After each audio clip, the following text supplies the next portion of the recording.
ان سے انتقام لو، ان کو بھی قتل کرو، خون کا بدلہ خون سے لیا جائے۔ میرے نبی چاہتے کہ یہ کہہ سکتے تھے مگر نہیں، تاریخ اسلام بتاتی ہے کہ ہمارے مصطفیٰ تمام حقوق حاصل ہونے کے بعد بھی ہمارے نبی کریم صلی اللہ علیہ وسلم نے جو سب سے بڑا آپشن اپنے دشمنوں کے سامنے رکھا تھا، وہ دشمنوں کے لیے رکھا تھا۔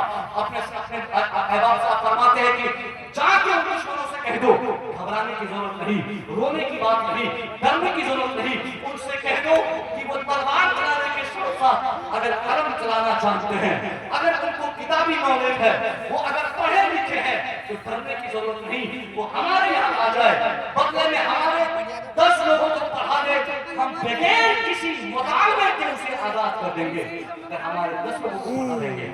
میرے مصطفیٰ نے شروع سے ہی آپ نے اپنے کردار سے جنگ بدر میں آپ نے بتا دیا تھا ہر طرح کی ترقی کا راستہ صرف علم سے ہوتا ہے، علم کی بنیاد پر صرف نوکری نہیں ملتی ہے۔ میں اس لیے پڑھائی کو ہمیشہ ترقی کرنے کی کوشش کرتا ہوں تاکہ چونکہ پڑھائی کی وجہ سے، تعلیم اور نالج کی وجہ سے ہی آپ کو سروس مل سکتی ہے، آپ صاحب ثروت ہو سکتے ہیں، آپ معزز ہو سکتے ہیں، دنیا آپ کی کامیاب ہو سکتی ہے، اور دنیا ہی نہیں علم کی بنیاد پر ہی آپ کی آخرت کی بھی کامیابی موجود ہے۔ آپ کے پاس علم ہوگا تو نماز درست ہوگی، علم ہوگا تو ایمان درست ہوگا، علم ہوگا تو آپ کی آخرت کے راستے آپ خود سے پڑھ کر بہتر کر سکیں گے۔ اس لیے مسلمانوں سے گزارش ہے کہ آپ آنکھ بند کر کے اپنے بچوں کی تعلیم پر توجہ دیں، اللہ کے واسطے اپنے نوجوانوں کے مستقبل کو آگ نہ لگائیں۔ اگر آپ باپ ہیں، دادا ہے، چچا ہے، آپ ان کے گارجن ہیں، گارجن ہونے کا مطالبہ آپ سے یہ ہے کہ آپ ان بچوں کے مستقبل کو آگ لگانے سے